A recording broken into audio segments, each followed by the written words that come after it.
13 and 10, 14 and 11, right? And they're still in their 20s. I mean, that's how recent these changes have happened. As profound as that technology has been, AI will be more impactful. And it is going to come faster. And the reason is that its applications aren't just in the communications and information area. It has potential application across the board. To some degree, it's an extension of this long trend towards automation, but it's not now just automating, manufacturing processes or the use of robot arms. We're now starting to see these models, these platforms, be able to perform really high level, what we consider to be really high level intellectual work.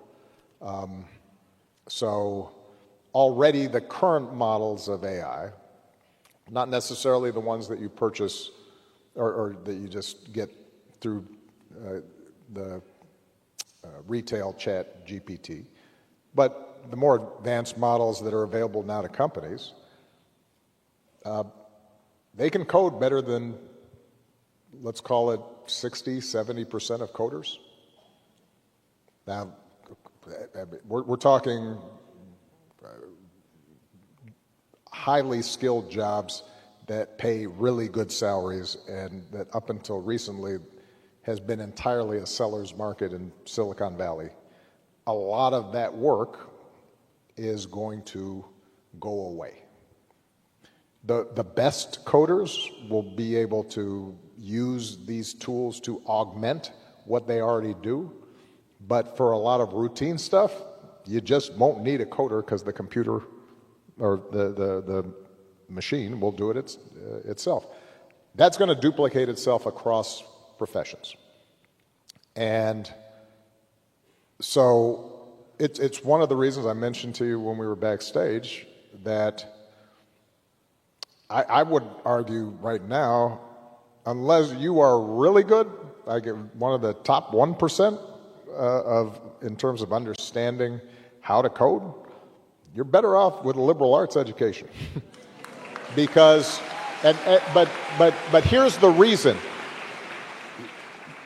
I would say that the biggest questions we are going to face as more and more of the capacity of AI gets introduced and it gets into manufacturing and law firms and accounting and a whole bunch of white-collar professions.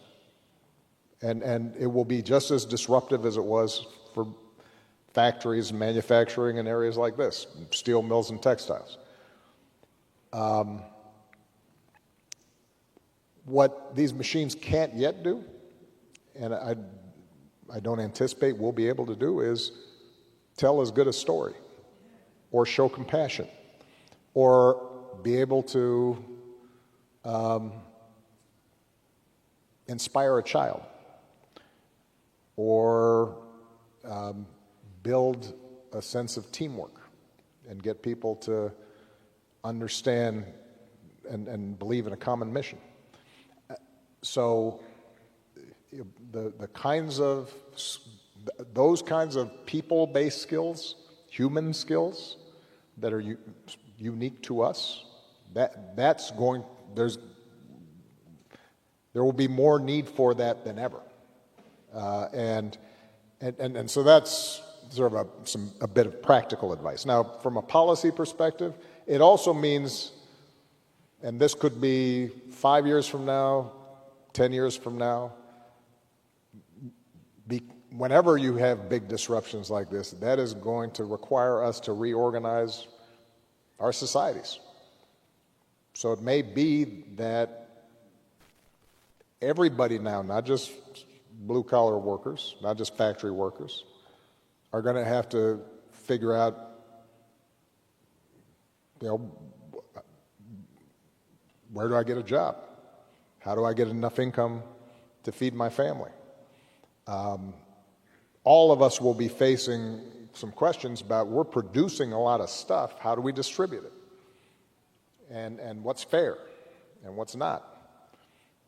And how do we get purpose and meaning in our lives? Because work isn't just a way of making money, it's also, and feeding and clothing and housing ourselves, it's also gives us our life shape and direction in a sense that we matter. How are we going to reconstruct that? And that's going to be a lot of work, and it's going to be contentious, and we're going to have to figure that out. And then the effects on what is already a problem, which is the death of facts and reason and logic in our information space. We're going to have to figure that out. One of the things about being the first digital president was I was filmed so much. There was so much footage of me talking, so many photographs of me, recordings. I was usually the lab rat. My images were for all these deepfakes. You know, 'cause it is you right now. I'm actually here. Okay.